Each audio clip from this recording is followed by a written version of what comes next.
High guys, welcome to my channel Aditi লাইফস্টাইলে তোমাদের অনেক অনেক শুভেচ্ছা ও ভালোবাসা।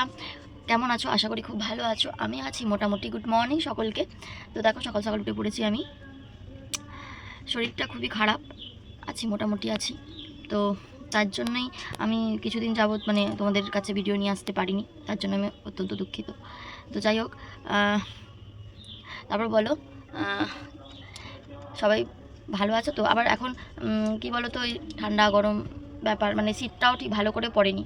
দিনের বেলা গরম হচ্ছে, আবার রাত্রেবেলা ঠান্ডা বিকালের পর থেকে। তো তোমাদের ওখানে কাদের কাদের ওখানে পুরো শীত ভালোভাবে পড়ে গেছে কমেন্টে জানিও। তো আমাদের এদিকে আছে ঠান্ডাটা, ওই বিকালের দিকে একটু ঠান্ডাটা লাগে সন্ধ্যের পর থেকে।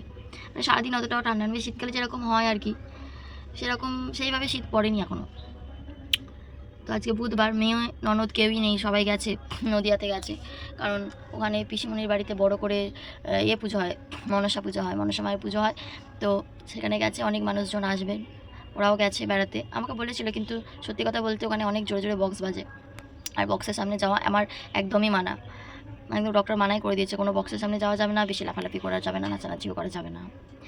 এটাই আমার কাছে সত্যি খুব খারাপ একটা বিষয়, কারণ আমি নাচতে খুব ভালোবাসি, আমি নাচ খুব পছন্দের আমার একটা জায়গা, আমার স্বপ্ন, সব কিছুই। তো সেখানে আমার এটা পুরোপুরি মানা করে দিয়েছে। আমার এত কষ্ট হচ্ছে না, তোমাদেরকে বলে বোঝাতে পারবো না। তো যাই হোক, কী করা যাবে, শারীরিক অসুস্থতার জন্যই এইসবই। আবার ঠিক হয়ে গেলে আমি নিশ্চয়ই আবার আমার নাচের জগতে ফিরে আসবো। তো যাই হোক, সঙ্গে থেকো সারাদিন। তো দেখো, এখানে আমি সকাল সকাল ব্রেকফাস্ট নিয়ে বসে পড়েছি, চা আর ঘুগনি মুড়ি। তো আসো, তোমরা যদি কেউ খেতে চাও অবশ্যই চলে আসো আমার সাথে। এখানে আমি চা খাচ্ছি আর মুড়িটা খাবো, খেয়ে দিয়ে আবার ওষুধ আছে। দেখো, বসে পড়েছি মুড়ি নিয়ে সকাল সকাল, আমার আর ভালো লাগছে না। তো এরপর দেখো, মিঠিকে খাওয়ানোর পালা। মিঠিকে আমি বিস্কুটটা দিচ্ছি, ওকে বসিয়ে খাওয়াতে হবে। ওইরকম করে দিলেও খায় না, মুখ থেকে ফেলে দেয়। বাবা দিচ্ছে, বাবার কাছেও উনি খাবে না যতক্ষণ না আমি ওকে খাইয়েছি, ততক্ষণ ও ঠিক করে খায়নি। দেখো, এবার বসে পড়েছি বিস্কুট বাটিতে নিয়ে, এরকমভাবে আদর করে করে খাওয়াতে হবে, তবে মহারানী খাবেন। ওরকম দূর থেকে দিলেও খেতে চায় না। ওকে, ও সেই বাচ্চাদের মতো যতক্ষণ না আদর করবে, মাথায় হাত বোলাবে, ততক্ষণ ও খাবে না।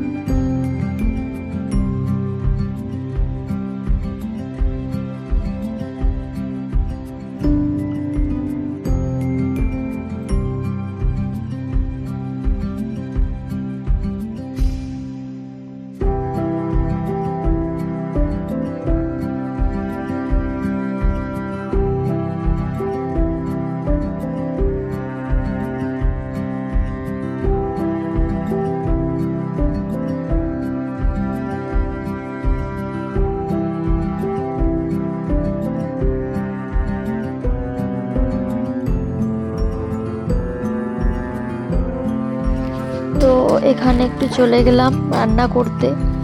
রান্নাঘরের কাজ একটু বাকি ছিল, মাছের ঝোল, ভাত হয়ে গেছিলো আগে থেকে, ভাত চাটনি সব করে রেখেছিলাম, শুধু মাছের তরকারিটা বাকি ছিল। তো সেটাও মোটামুটি কমপ্লিট করে তারপরে দেখো কাকিমা এলো, নাইটি কাকিমা। তো কাকিমা একটু হাই করে দাও। কাকিমা খুব ভালো নাইটি বাইটি বিক্রি করে, এটা আমি ইউটিউবে যাবে ভিডিওটা, আমি একটু করি। তো যাই হোক, কাকিমার কাছে খুব ভালো ভালো নাইটি পাওয়া যায়। দেখো একবার নাইটিগুলো, আমি একটা নাইটি নিয়েছি, এই দেখো নাইটিগুলো কত সুন্দর সুন্দর। 100 কত টাকা এটা? 180 করে নাইটিগুলো, কিন্তু খুব ভালো। আমি কাকিমার ভাড়া বাড়িতেও চলে, পয়সা থাকলে একদম এমনি দিয়ে দিই। দেখো কত সুন্দর। তো আমার মনে হলো তোমাদেরকে একটু ভিডিওতে দেখাই। কাকিমার বাড়ি বজবজ, যারা বজবজে থাকো বললে কাকিমা দিয়ে আসবে, বাড়িতেও দিয়ে যায়। হ্যাঁ, ডিজাইনটা খুব সুন্দর, পুরো সুতির, পিওর সুতির, ভালো, অনেকদিন চলে। আমিও তো নিয়েছি কাকিমার কাছ থেকে, আরও অনেকগুলো নাইটি নিয়েছি। যাই হোক, কাকিমা তোমার বাড়ি কোথায় বলে দাও? বজবজের কোথায়? আল্লাহপাড়া। তো যারা যারা কাকিমার কাছ থেকে নাইটি নিতে চাও, যারা বজবজে থাকো, তারা কাকিমার সাথে যোগাযোগ করতে পারো। কাকিমা বাড়িতে গিয়েও দিয়ে আসে। কাকিমার ছোটোখাটো বিজনেস, আর একটা বাইরে কাজ করেন উনি, আর সময় পেলে এই কাজটা করেন, তাই তো? হ্যাঁ, ম্যাসাজের কাজ করেন উনি, অনেক কষ্ট করে সংসার চালান। যাই হোক, তো এই হচ্ছে, আবার পরে দেখা হচ্ছে। চলে এসছেন আবার, কাকিমা চলে যাচ্ছিল এই নাইটিগুলো গুছিয়ে, আবার তাকে বার করালো। দেখো, ভদ্রলোক বার করালো, বলছে আবার এটা নিতে, একটা নিয়েছি আবার এটা নিতে বলছে।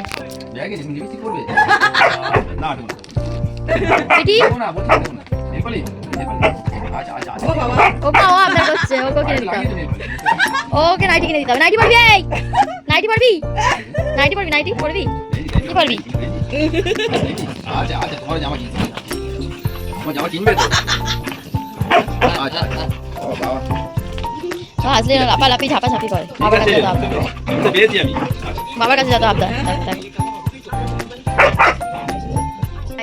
গুড ইভিনিং সবাইকে শুভ সন্ধ্যা তো দেখো আজকে ভাবলাম যে একটুখানি দোকানে যাবো কিন্তু শরীরটা এতটাই খারাপ লাগছে খাওয়া দাওয়ার পরে আমি একটুখানি শুয়ে পড়েছিলাম একদম ভালো লাগছে না শরীরটা যে চোখ মুখও যেন কিরকম লাগছে তোমাদেরকে আর একটা জিনিস দেখাবো দেখো এই যে ভদ্রমহিলাটাকে দেখছেন আমাদের মিছি রানী অতি ভদ্র দেখুন দেখো তোমরা কিভাবে শুয়ে আছে দেখো একটু আগে মানে আমি শুয়েছিলাম শরীরটা একদম ভালো লাগছিল না আমি শুয়েছিলাম ও কোথা থেকে ওই চেয়ারটায় ওপরে উঠলো ওখান থেকে ওপরে উঠলো উঠে মানে সে তিরিং বিরিং করছে যতক্ষণ না আমি উঠলাম উঠে বসলাম ততক্ষণ ও শান্ত হলো না সে টানাটানি ওই বালিশ এই যে বালিশ দেখছো বালিশ ওই বালিশটা কিনে টানানি করছে যতক্ষণ না উঠেছি ততক্ষণ উনি শান্ত হলো না আমাকে তুলেই ছাড়লো উঠলাম এখন দেখো নিজে কিরকম মানে সেই শান্তশিষ্ট ভদ্র মানুষের মতো শুয়ে রয়েছে কি ঘুম পাচ্ছে ঘুম পাচ্ছে তোমার আর তুমি যখন আমাকে যখন ঘুম থেকে তুলে দিলে এইবার কি হবে তুমি যখন আমাকে ঘুম থেকে তুলে আমি তোমাকে ঘুম থেকে তুলে দেবো ওঠো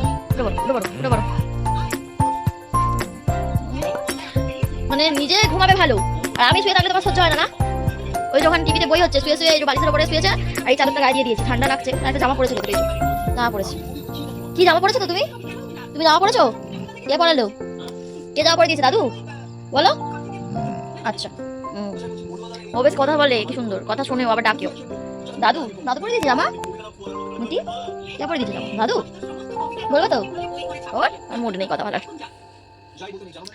তো চলো একটু আগে খাওয়া দাওয়া করে ওষুধ খেলাম মানে সন্ধ্যে টিফিন করে রাত্রে ওষুধ খেলাম বিরক্ত লাগছে মনটা সত্যি ভালো নেই এটাও নেই বাড়িতে খুশিটাও নেই বাড়িতে তা ঘরে থাকলে একটুখানি মানে চেঁচামেচি করে কেটে যায় ফাঁকা লাগছে ঘরটা পুরো